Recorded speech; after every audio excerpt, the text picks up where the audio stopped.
um, kung tawag ito, kung ano ang gagawin ni PBBM sa kanya, well, palagay ko ho nakuha ho ni dating Pangulong Duterte lahat ng gusto niyang makuhang impormasyon. Sapagkat, base ho sa naging reaksyon ni PBBM, lumilitaw na nagiging matigas lang siya sa kanyang paninindigan na hindi tayo makikipagtulungan sa ICC. Despite of the Supreme Court's decision telling the government to cooperate with the ICC. 'Di ba? Merong ganon, April 2021, pero July lumabas 2021 sa sa website ng Supreme Court. Yang desisyon nila na 'yan. So palaging ganon ang paninindigan ni PBBM. Pero nang magsalita ng ganito si Duterte, nako, ang sabi ng Pangulo, hindi namin pipigilan ang ICC investigators. At kung yan ang kanyang gusto, siya ang gusto niyang magpaimbestiga doon, nasa kanya na yon. Pero hindi kami tutulong. However, kapag ang ICC ay nagpadala ng warrant of arrest at humingi ng tulong sa ICC, sa Interpol, then mayroon tayong obligasyon. Kasi tayo po, since 1950s, member na tayo ng Interpol. Sabi nila, we have to comply with our obligation with the Interpol. So may kipag-cooperate. And after all, PNP rin naman po ang huhuli sa kanya. Magpapalit lang ng damit yung mga pulis ng Interpol. Okay, at syempre may mga foreign na mga pupunta rin dito to pick him up. Claiming na papayag siya na imbestigahan siya ng ICC ay personal po niya yon na choice at decision po. Pero malinaw po yung sinabi ng ating Pangulo na we will not cooperate in any investigation. But if the former president chooses and desires to be under the jurisdiction po ng ICC, ay sariling decision po niya yon. But however, it was clear in the statement that if and when there will be an arrest warrant to be issued by ICC at ang ICC ay hihingi ng tulong sa Interpol, then the PNP and any other law enforcement agencies for that matter is obliged to extend necessary assistance so that the Interpol can carry its obligations po. Okay, so yun maliwanag. Now, sinasabi ni Saturnino Amaya na hindi na tayo member, kayo lang nagsabi. Unang-una, hindi po ako nagsabing member tayo. Never ko sinabing member pa tayo ng ICC. Sapagkat alam kong hindi na. Pero alam ko din naman na may obligasyon ang Pilipinas sa ICC. Diba? Alam nyo, ang totoo marami rin ho kahit sa mga Marcos supporters, ang pilit ipinagpipilitang sakyan yung sinasabi ni PBBM na hindi na tayo member ng ICC, Totoo po, hindi tayo member ng ICC. Dahil ang tinutukoy po ni PBBM doon, very tricky ang presidente natin sa pagbitiw ng mga pananalita na yan. Okay, ulitin ko lang. Very tricky si PBBM sa pagbitiw ng mga salita na yan. Na hindi na tayo member ng ICC, wala na tayong obligasyon sa ICC. 'Di ba? Totoo yun kapag ang pinag-uusapan natin ay membership. Pero ang pinag-uusapan po nating binabanggit ko na sinabi ng Korte Suprema at ang Korte Suprema ang may final say ay may obligasyon ang Pilipinas makipagtulungan sa anumang nasimulan na mga procedures na ano bang tawag doon? Basta yun na. Basta may yung nasimulan na mga pag-iimbestiga o ano pa man ng ICC. Ang sabi ng Korte Suprema, makipag-cooperate ang gobyerno sa kanila. Isa pa, ang limited jurisdiction ng ICC ay nananatili. At yan ay sinasabi rin ng Korte Suprema sa kanilang desisyon na yan. Ang sabi ng Korte Suprema doon, ay ang sabi nung pinirmahan at niratipika. Pinirmahan ni ERAP tapos niratipika 11 years later, niratipika nila PBBM. Nung siya po yung senador pa noong 2011, nakalagay doon na kung sakaling umalis na tayo sa ICC o magpadala tayo ng sulat na tayo'y kumakalas na, nire-retain ng ICC o ng Rome Statute ang kanilang karapatan na mag-imbestiga o ang jurisdiction magmula sa tayo ay naging opisyal na miyembro hanggang sa tayo ay naging opisyal ng hindi nakasali. Okay? Kaya nga po hanggang March 19, if I'm not mistaken, 18, hindi na tayo kasali. Wala nang jurisdiction ang ICC sa atin. Okay? Yun ang sinasabi nila. May kita nyo rin yan sa mga previous contents natin. Tinalakay ko ng napakalinaw yan. Alright? Kaya hindi ho kayo dapat na malito. No? Buksan nyo lang yung isipan nyo para ma-expound, maintindihan nyo po. Kaysa yung maniwala kayo sa kapiranggot lang na narinig nyo. Alright? Sana po malinaw. At saka paano magkakagulo kung papasok ang ICC? Sinabi lang po ng vloggers yan. Sinabi lang ng vloggers yan na magkakagulo. Bakit magkakagulo? Ano ba ang pagkakaintindi nyo po? Pag dumating ang ICC, may dalang mga armas, may dalang tabak. Yan pong mga taong yan, hindi po yan mga standby sa kanto. Okay? Ulitin ko. Ang mga ICC investigators ay hindi po mga taong kalye. Yung mga standby lang na manggugulo. Hindi po ganun. Hindi po sila mga DDS. Hindi po sila mga dilawan. Hindi ba? All in Ria TV, shoutout sa inyo. Yan, kamusta? Kamusta naman yung vlogs? Diba? Ayaw nga ho ng ICC na ipinaalam ang kanilang whereabout. Alam niyo ho ba nandito na nga ang ICC sa Pilipinas? Kaya nga warrant of arrest na lang ang inaabangan. Hindi nila sinasabi kung nasan sila. Hindi sila mayayabang. Iniisip din nilang kaligtasan ng buhay nila. Okay? Importante lang sa kanila kasi makapag-investigate, palihim, makuha nila yung mga testimonya ng mga tao. Okay? Ng mga biktima, ng mga kaanak. Okay? So, yun ha. Wish granted po. At eto na. Ang maliwanag na rito na sabi. At isa pa ang mga pangyari. Correct. 'Di ba? Yun nga po mula 2011 hanggang March 18, 2019, lahat po 'yan nakapaloob pa nung tayo member pa ng ICC. Kaya meron silang karapatan na imbestigahan 'yan. Sabi. Bakit sila nagtatago? Bawal 'yan. Well, tanong ko sa iyo, Roy, anong batas ang nagbabawal? Meron ba? Tell me. Tell me, anong batas ang nagbabawal? At hindi ko sinabing nagtatago sila. Ang sinabi ko, nililihim nila ang kanilang whereabouts. Bakit?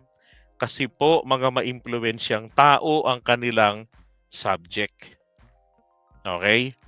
Kaya hindi, sabi mo mayroon nga. Ano ngang batas para makita natin? Lagay mo, Republic Act, ganito. Anong title? Para ma-search natin on the spot. Diba? Hindi kasi ako naniniwala sa basta sabihin lang na mayroon. Okay? At saka sinabi na rin yan ni Solgen Guevara na ang mga galaw ng ICC dapat nga ito ay confidential. Hindi ito dinadivulge. Diba? Sabi niya, sino ang nag-handle dyan? Di yung sila mismo. ICC nga Sila. Hindi naman nila kailangan na merong taga-gobyerno. Well, I suggest magbasa po kayo tungkol sa paano gumagalaw ang ICC. Okay? Pero sasabihin ko na sa inyo, independent international body po ang ICC, ang Rome Statute. At Ang mga mayayamang bansa katulad ng France, katulad ng UK, Germany, iba-iba pang mga bansa sa buong mundo at maliliit at malalaking mga ekonomiya ay kasali sa Rome Statute bilang bahagi ng kanilang justice system. Ano ho ba ang pakinabang sa kanila? Ito ay para magsilbing deterrent. Ibig sabihin po ng deterrent ay um, somehow makapigil sa pag-usbong ng isang malupit na mga pangyayari katulad nito na yung nangyari nung panahon ni Duterte. 'Di ba? Ang purpose kasi niyan, ang kanilang iniimbestigahan yung mga kaso katulad ng tatlo yan eh. Ano ba yun? Genocide, tama ba? Yung kay Duterte, yung crimes against ano ba yung kaso nun? Kalimutan ko yung kaso nila kay Duterte. Human, shit, nakalimutan yung eksakto nun. Pero I'm sure alam niyo naman kung anong kaso yun eh. So, paki-comment. So kung ano yung tatlong kaso na yung iniimbestigahan nila, yung kanilang may jurisdiction sila, ay yun po ay mga kaso na na crimes against humanity. Yun. Yung mga kasong ganyan ang hawak lang ng ICC. Hindi po lahat ng kaso. Yan po yung mga kaso na yan na kung hindi kayang i-handle ng local court dahil sa takot ng mga huwes, sa impluwensya ng akusado, o doon sa takot ng mga complainant dahil sa lakas ng impluwensya ng akusado. And in this case, si Duterte napakalakas ng impluwensya. Kaya nga hindi nyo ba napansin, hanggang ngayon, wala ni isa, di ba? Kaya ni isa, wala po ni isa minsan dyan na nagsampa ng kaso laban po kay Duterte. Wala. Takot sila. So, kung hindi po ito umusad ang kaso sa bansa natin, papasok po ang Court of Last Resort, which is the ICC. Kasi kung ito lang yan, Roy, mga kababayan, kung wala ka ng matakbuhan para sa paghingi ng hustisya, di ba? Mainam na meron tayong ICC. Ngayon, kung tayo ho ay miyembro ng ICC, tapos merong bagong presidenteng nanalo katulad ni Duterte, magdadalawang isip yan na maging malupit. Si Duterte po naging malupit. Hindi niya kasi na-realize na member tayo ng ICC. Nalaman lang ni Duterte yan at na-realize niyang member tayo ng ICC nang sabihin ni Trillanes na ididemanda ka namin sa ICC. Ngayon, ang ginawa niya, sabi ni Duterte noong 2018, bring it on. Sabi niya, ginawa nila Trillanes, sinampahan nga siya ng kaso sa ICC. Anong ginawa ngayon nito ni Duterte kung hindi siya natakot sa ICC? Ulitin ko, kung hindi siya natakot sa ICC, bakit siya kumalas? Aber? Kung totoong ang ICC ay nakakasira sa ating gobyerno, nakikialam, nangihimasok, bakit hindi niya kinalasan ang ICC noon pang 2016?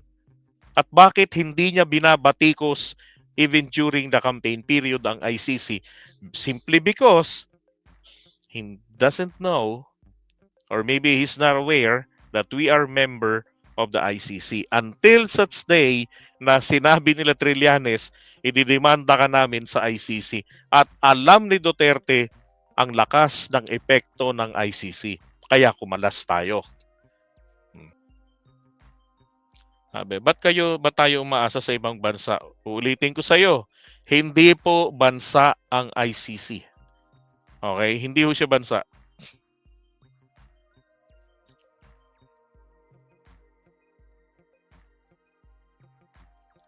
Tama pa ko. Sabi ng walang nagkakaso kasi daw nagsampa tayo ng kaso. Di na tutulong ang Interpol o ICC. Ha? Ano yun? Walang nagkakaso kasi daw nagsampa tayo ng kaso. Ulitin ko lang Alinawin ko lang, hindi po gobyerno ang nagsampa ng kaso laban kay Duterte sa ICC. Sila Trillanes po at saka yung mga kaanak ng biktima ng EJK at ng war on drugs niya. Yun po ang mga nagreklamo. Ngayon, pwede bang kasuhan pa rin siya sa Pilipinas? Yun nga po ang kinakailangan para hindi na gumana ang ICC dito. Kahit na meron pa silang jurisdiction sa kaso na yan, kapag may kaso ng isinampa rito, talagang seryoso, then iiral na po, maaavilan nila Duterte yung tinatawag na principle of complementarity.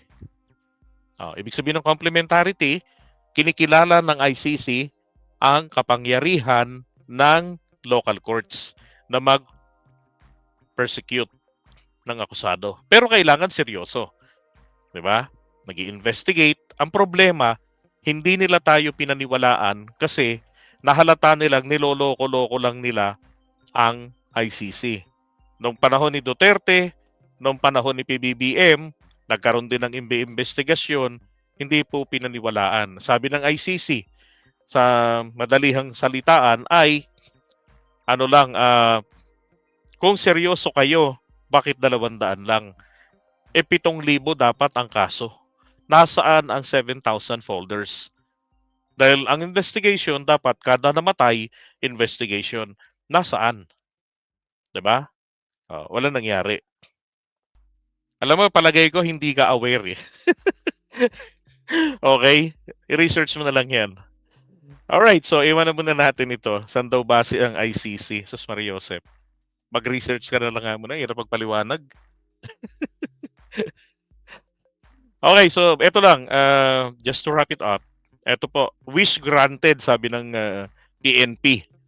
Okay? Ibibigay nila si Duterte oras na may. Dahil nagsalita na si PBBM eh. Yan pala ho ang plano ni PBBM para kay Duterte. Hindi ako tutulong sa ICC kasi kaya naman pala ng ICC gawin ang trabaho nila dahil ang kailangan lang nila ay makapag-investigate. Hindi nila kailangan ang red carpet. Okay? At yung fabulous na pagsalubong sa kanila. So just let them do the job. Sabi nga ni PBBM, hindi kami hahadlang. 'Di ba? Hindi nga lang kami tutulong. Ganon din yun eh. Doing nothing means you're helping out. Tama? Pero, ang bilis ng sagot ng Pangulo, nang sabihin niya na may obligasyon tayo sa Interpol, gaya nga na sinabi ni ES Bersamin, then tutuparin natin ang ating obligasyon. Kaya nga, sana lumabas na ang warrant of arrest. Tignan natin kung magkakagulo at kung magkaka-civil case, civil war kapag inaresto na ng Interpol si Duterte. Kasi ako naniniwalang imposible. Yung recent lang na rally sa Congress, wala nga silang 1,000 eh. At hindi nga yata sila tumagal ng 10 minuto doon sa Southgate at naglaho na sila at kung saan na nagpuntahan. At kung saan sila nagngangaw-ngaw. Dahil dumating kami ron, nako po, 9:30, wala sila. Ang nasa Southgate ay mga rallyista na anti-Duterte. Okay, kaya po, dahil po sa testing na yan, tingin ko, hindi mangyayaring magkagulo. Baka nga magkaroon pa ng national party kapag naaresto na siya ng ICC. Alright?